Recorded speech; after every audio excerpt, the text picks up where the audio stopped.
refused the sacrifice.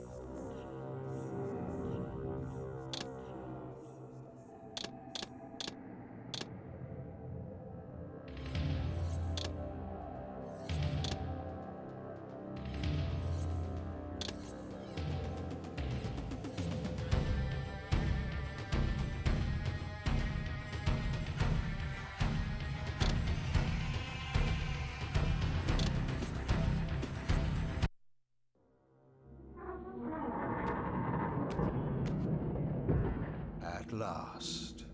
I must say I'm disappointed in your progress. I imagined you'd be here sooner. Tell me, did it trouble you to murder your brothers? Did it trouble you when you ordered me into the abyss?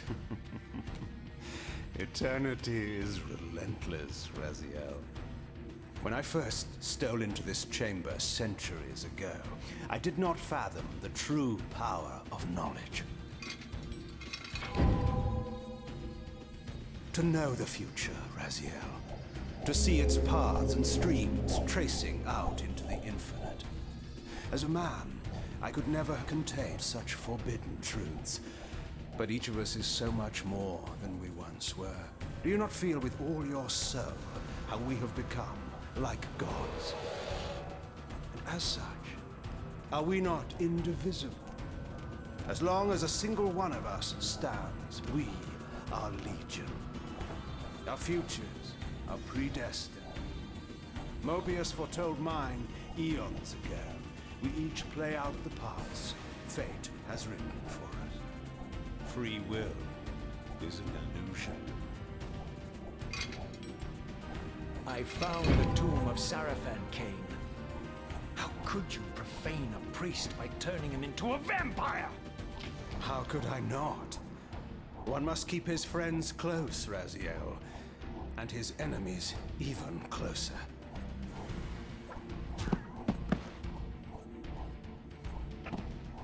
Who better to serve me than those whose passion transcends all notions of good and evil?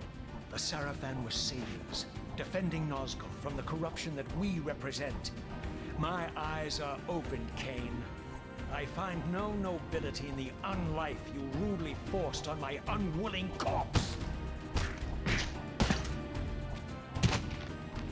You may have uncovered your past, but you know nothing of it. You think the Sarafan were noble, altruistic?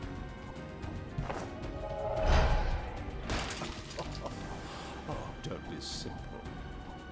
Their agenda was the same as ours.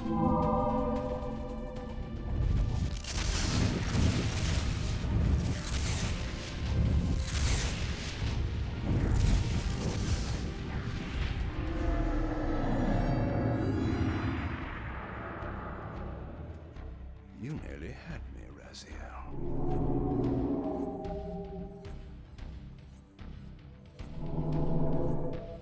But this is not where or how it ends.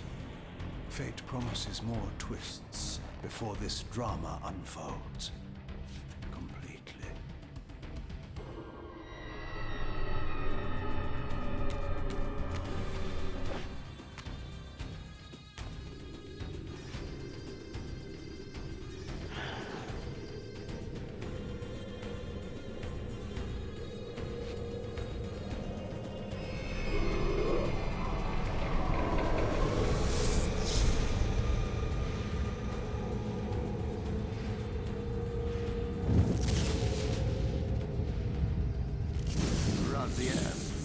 Redeemer and Destroyer, Pawn and Messiah.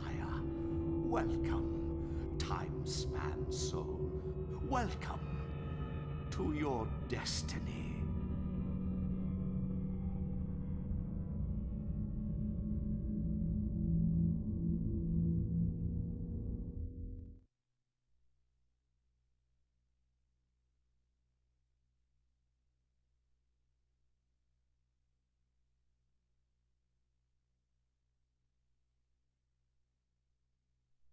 Where am I? Is the usual question. In your case, when might be more apt. Very well, you old snake. If you'd prefer I use my bare hands... This is completely unexpected. This orb disables our vampire enemies, leaving them helpless and incapacitated. Strangely, it seems to have the same effect on that peculiar weapon of yours. But you must believe me. I mean you no harm. You can drop the benevolent facade, Mobius. I know who and what you are. I should kill you where you stand. Perhaps you should, my boy. But you don't. Are you so certain of that, Mobius? My role as Time Guardian affords me a certain level of omniscience, Raziel. No, you don't kill me. That honor belongs to your maker, Cain, some 30 years from now. Ah, you two are a pair. You're just as fatalistic as he is. Death comes for us all, Raziel. It's just a matter of time. How is it that you know my name? We have never met. On the contrary, Raziel, I know you very well. And it grieves me to see how cruelly Cain has used you. I knew you when you were one of the Sarafan Brotherhood, Raziel. We were even close. Oh, please. Fortunately, you need not love me now to be my ally. Are we within the stronghold of the Sarafan priesthood? Yes, but the glorious days of the Sarafan have long since passed, I'm afraid. This is a more cynical and indecorous age. My mercenary army now inhabits this stronghold. We strive to honor the memory of the Sarafan with our own humble crusade. Is this the vampire Vorador? Yes, the scourge of the Circle, the most depraved and decadent example of his whole degenerate race. He slaughtered 6 of my fellow Guardians as they cowered defenseless in this room. And you somehow survived this massacre? I and 2 others. The Circle was devastated. Only we 3 were spared. How convenient. You'll forgive me if I don't naively devour every scrap of information you toss me. You have a reputation for deceit. And who has slandered me so? Your malefactor, Cain? The one who betrayed and destroyed you? Our common enemy? Consider the source before you judge me too harshly. We'll forget about rekindling our old friendship then. But consider an alliance based on our common ground. We both want Cain dead. I can help you do it. You don't want to meddle in this, old man. I know all about your sordid little schemes, but you're simply out of your depth on this one. You underestimate me, Raziel. Let me show you. Even now, Cain is lying in wait for you, unaware that I've snatched you out of the time stream and brought you here to me. See how he lingers at the very pillars he is destined to destroy, foolishly confident that he has eluded your grasp. The pillars are still standing in this time. Yes, Raziel. They are the embodiment of the divine force which preserves the life of our world. We who serve the pillars maintain their delicate balance, and Cain is destined to be the fulcrum upon which that balance turns.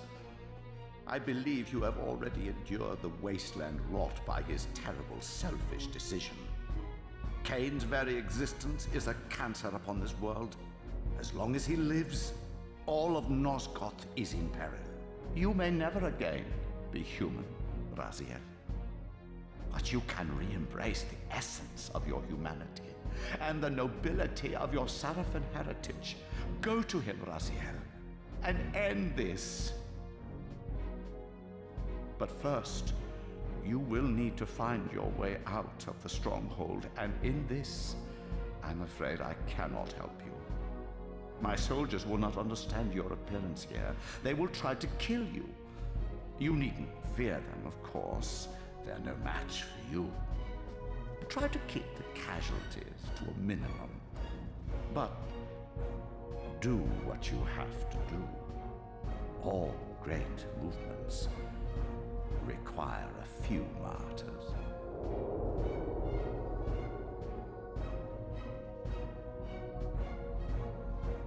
Alone now, I surveyed my surroundings and noticed a second time-streaming chamber. Its entrance identical to the first, but with one distinction. That crystal was significant, but how, I had not yet discovered.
Throughout the stronghold, I discovered evidence of my former nobility and my life as a Sarafan priest.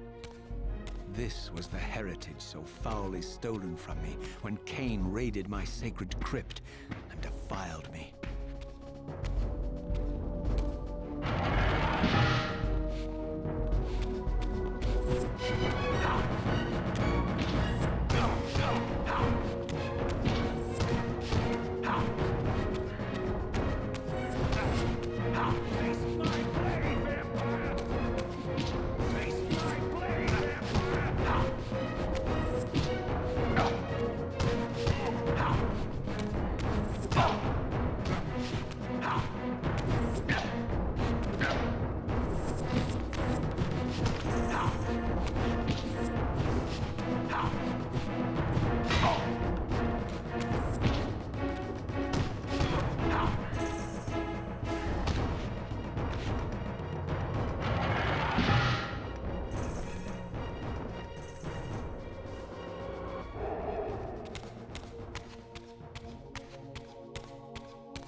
Away from the influence of Mobius's cursed staff, I could feel the strength of the Soul Reaver slowly returning.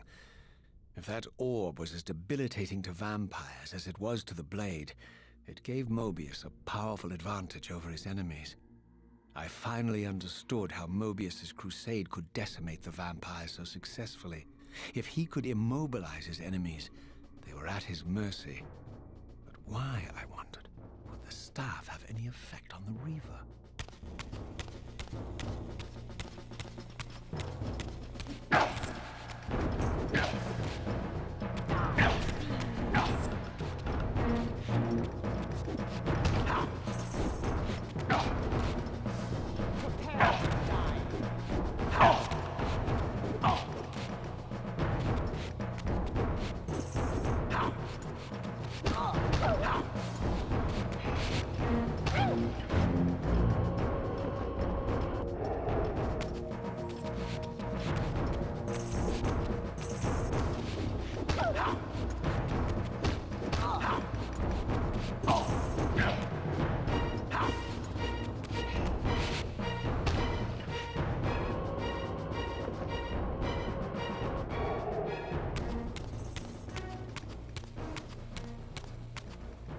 As I neared the stronghold's inner sanctum, a strange sensation crept over me.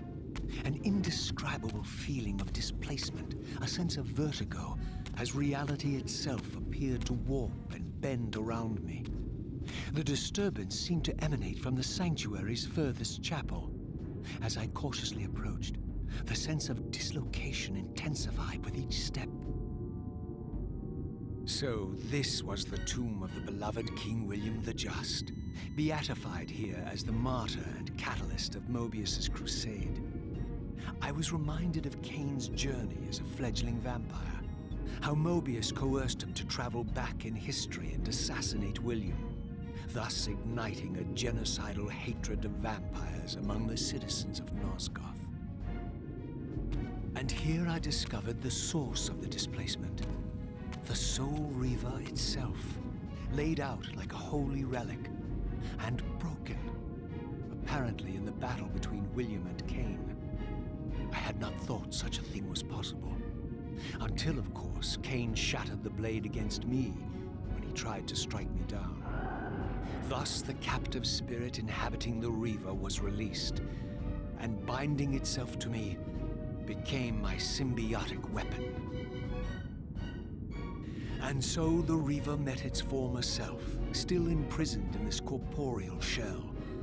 I watched, mesmerized, as the Wraith blade uncoiled itself and snaked down the length of the physical blade. Embracing its twin, its mirror self, the Reaver's long-dormant spirit was now fully aroused. And for the first time, I felt the true presence of this other entity, willful, ravenous, and deranged from thousands of years of imprisonment. The Reaver was now in command, and I, now merely its helpless host, felt my soul being leached to restore the blade. But the Reaver knew better than to destroy its host, and just as I neared the brink of oblivion, the blade released its hold on me. As I recovered, I realized we were now bound together in a fragile alliance. The Reaver no longer merely my symbiotic weapon, but a sentient parasite competing for control. What have you done to me, Mobius? Is this your trap? How mine? Don't forget it was Kane who led you here, not I. While you curse me, the only soul in Nosgoth ready to guide and assist you, Kane laughs at our folly and revels in your dismay. These blades, now coiled in sinister embrace, have inspired terror in the hearts of creatures far more durable than you, old man. Bound together as they are, I can only imagine what they could do to your soul's fragile shell. Raziel, I beg you to stay your hand. This was none of my doing. I have sought only to aid you in your righteous quest. Why, you're trembling, Mobius. Has your confidence abandoned you? You seem to have made a fatal error by leaving your precious staff behind. Is that where all your courage comes from? Listen to me, Raziel. You don't know what you're doing. I have taken an enormous risk by appearing here before you, so defenseless, yet eager to prove my good intentions. If there's anything left of the Seraphim in you, you won't do this. While you threaten me, your true enemy eludes you. Don't concern yourself with Cain, old man. He'll join you in hell soon enough. As you said, death comes for us all. Yes, the Wheel of Fate demands it. What did you say? The Wheel of Fate. The inexorable cycle of death and rebirth to which all men are compelled. We serve the same God, Raziel. To strike me down would be striking God's own attendant. And I don't believe even you would take that risk. I tire of your games, Mobius. Now that I know you fear me, I needn't concern myself with you. Cain is waiting for me. Go then, Raziel. Seek Cain out and destroy him in the name of the one God we both serve. You, who were once a Seraphim priest, murdered, profaned, destroyed, and reborn again from his mercy. You are now most powerfully equipped to be his agent, his instrument of restoration and retribution. My own vengeance is motivation enough.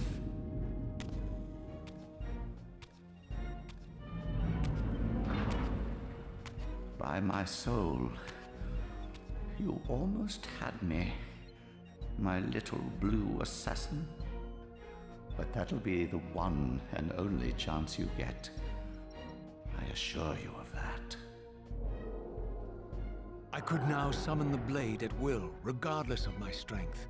But once summoned, the blade's ravenous appetite could not be contained. It devoured the souls of its victims, and if I allowed it to become over-aroused, the Reaver would now turn its hunger on me. So this was the legendary Janos Audrin, reputed to have been the most ancient and diabolical vampire to have ever existed. According to folklore, he lived high in the cliffs of Nosgoth's northern mountains and preyed mercilessly on the defenseless villages below. His reign of terror ended when the Seraphim finally hunted him down and tore his throbbing heart from his still-living body. This relic came to be known as the Heart of Darkness, and was supposedly imbued with the power to restore vampiric unlife. The Seraphim therefore guarded it carefully, lest the heart fall into the hands of their enemies. But I wondered, could Janos Audrin truly have been as monstrous as depicted here? Or was this merely artistic license by the Seraphim, who sought to lionize themselves by demonizing their darkest enemy?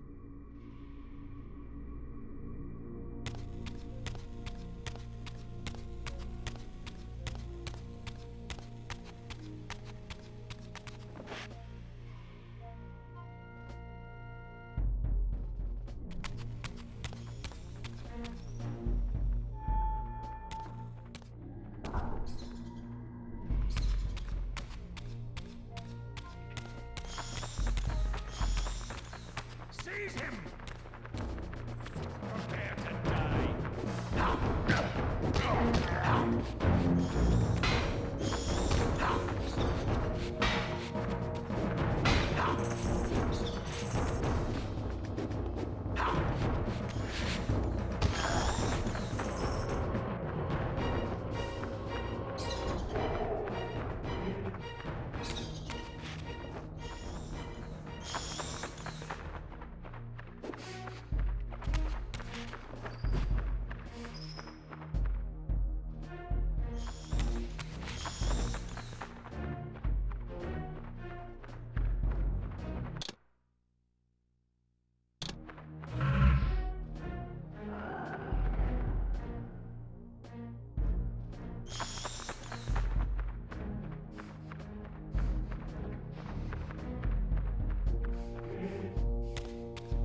strange how my history came full circle.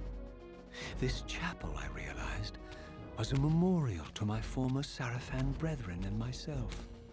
All of us martyred here, and then so cruelly profaned by Cain when he imposed his gift on our noble corpses. For the first time, I beheld the image of my Sarafan self, memorialized here among my fallen comrades. It tortured me to see how noble and pure I had been, and what a vile phantasm I had become, and a profound sense of injury, of loss and betrayal welled up in me, so overwhelming I could barely contain it. All I wanted at this moment was to find Cain and destroy him.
I emerged, and for the first time beheld Nosgoth in its former glory. The land overflowed with abundant life and vitality, and I knew with certainty then that the world I had left behind was nothing more than the corpse of Nosgoth, a lifeless husk bled dry by the corruption of Cain's parasitic empire. This was the fragile world Cain sacrificed to preserve his own petty life and ambition, heedless of the profound cost. The sight only deepened my resolve. I sensed that the pillars lay to the northwest. If Cain truly waited to confront me there, I would not disappoint him.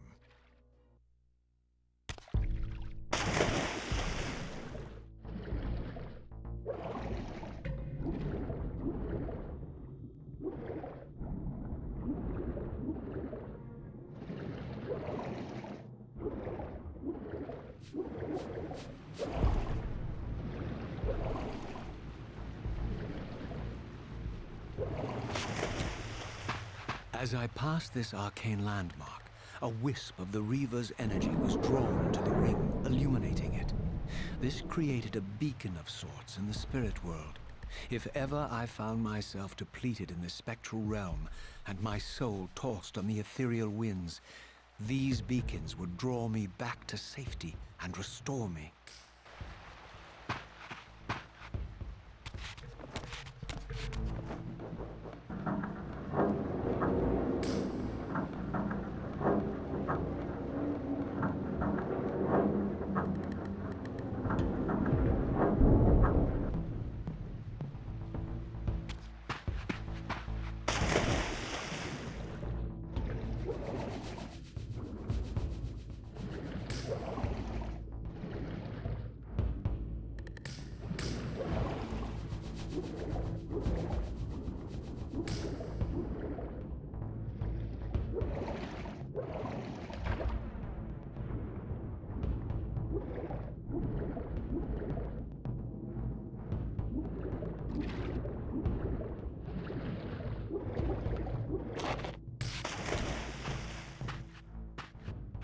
These ancient obelisks were mysteriously attuned to my spiritual essence.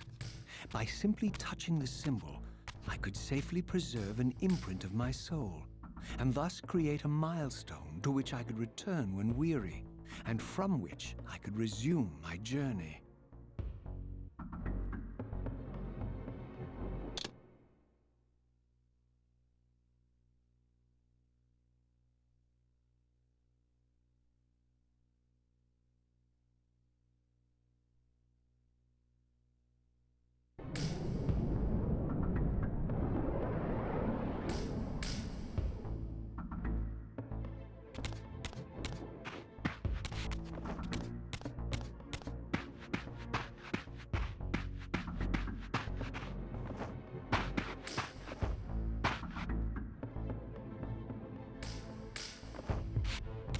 While I had only just escaped the stronghold, I sensed that in time my journey would return me full circle to this place. Infiltrating the fortress, however, would be no small feat. The balcony that had provided my escape was now well beyond my reach, leaving this massive gateway as the only means of entry. The gates were sealed, but like the time-streaming chamber I had seen earlier, their operation was undoubtedly linked to that odd crystal mounted above the entrance.